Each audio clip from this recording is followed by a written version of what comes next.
hot seat, we have the first secretary to the president, Mr. Lalit Veeratunga. Welcome to the program, Mr. Veeratunga. Firstly, I'd like to start off by asking, during the last stages of the war, there were stories going around saying that the president, Mr.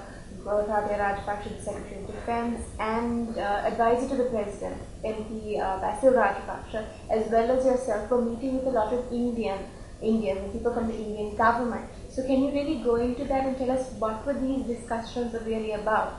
Let me tell you, it's very interesting because for the first time in our history and in our foreign policy, the president wanted to have a very special arrangement with India. That was because this 30-year-old conflict, we would have never been able to resolve it without India understanding where we stand. Our position, our difficulties, all these needed to be very well understood by Indians. He thought of a special vehicle. The special vehicle was, let us have a troika, that is Mr. Basil Rajapaksa, myself and Gotabaya Rajapaksa, three of us from our side. Their security advisor, national security advisor, Narayanan, Shivashankar Menon, the foreign secretary at that time, and their defense secretary, Vijay Singh. And now, of course, two people have changed. New secretary is Nirupama Rao, and they have, I think, one Mr. Pradeep Singh, who is the defense secretary. So, three of us used to meet these three very regularly. The first one was in September 2007. We travelled up to Delhi. Thereafter, they came here, we went there, you know, so many discussions. But whenever there was an issue which we couldn't resolve, we used to throw it up to the heads of state, heads of government. On their side to their prime minister, on our side to the president.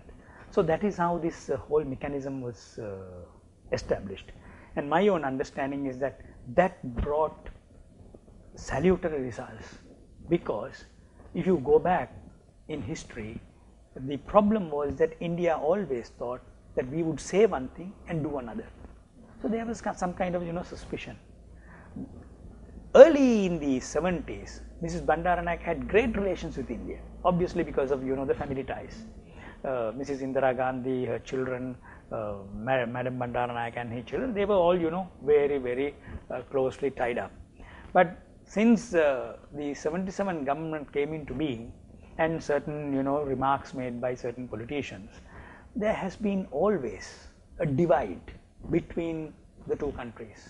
And that is why, if you again go back to the history, that's what I said, look at the genesis of the LTT.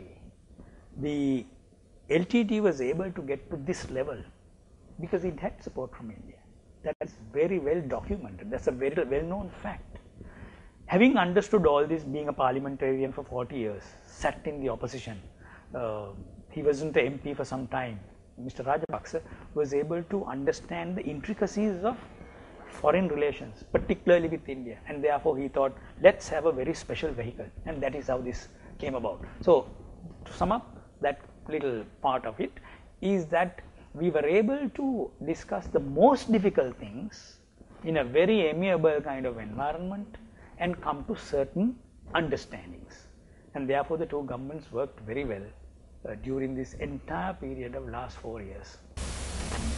Also, Mr. Secretary, if you can just elaborate on what were the specific things that the president did in terms of foreign policy, because a lot of, now what the opposition is drumming is this, that the army commander went ahead and won the war, and the president gave instructions by sitting in an air-conditioned room. That's what they're constantly saying. But the situation still remains that without political backing, there is no war that can be won.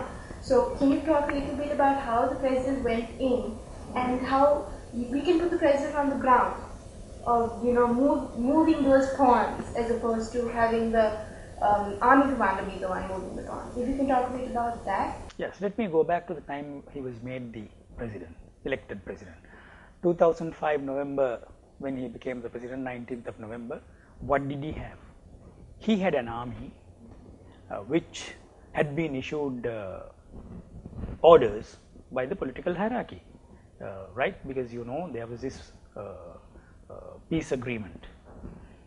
During that period, the LTT was able to, we have documented these things, I mean one can go into the specifics and see, made sure that the LTT fattened itself, strengthened itself by way of having more people recruited, by acquiring more equipment, and you know how these things went through our customs, maybe through, you know, their sea power was very strong, sea tigers were very strong, therefore they were able to come without any issue because the forces had been given a very clear mandate.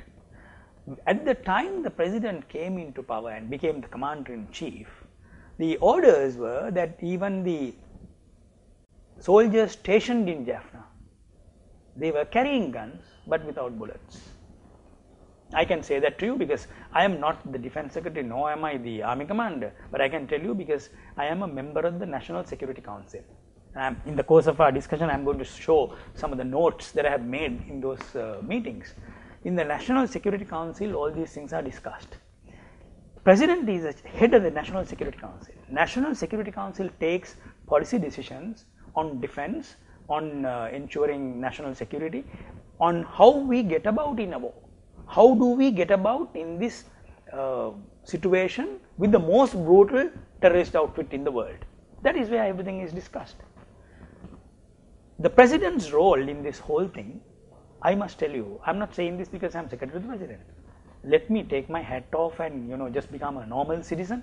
Had I been able to watch these things from outside, I would have been amazed because there was a remarkable contribution made by the president to ensure that we have a free country. Firstly, as the commander-in-chief, he has to give command to all three forces, the police, and later on what he created, the civil defense force. So you have 5 basic defense organizations. You have the intelligence. It is through intelligence that LTT was able to destroy the sanctity of this country. So you had to have an equally strong, or even a stronger intelligence wing to ensure that the armed forces are given the right information, where to act, what to do, what to strike, all that you see. So in that situation, as you very well mentioned, you can have all these, you know, the kings and the queens and all that pawns, the castles, all what you have on the chessboard. But who is the person who will move these things? That is what the president did. He moved.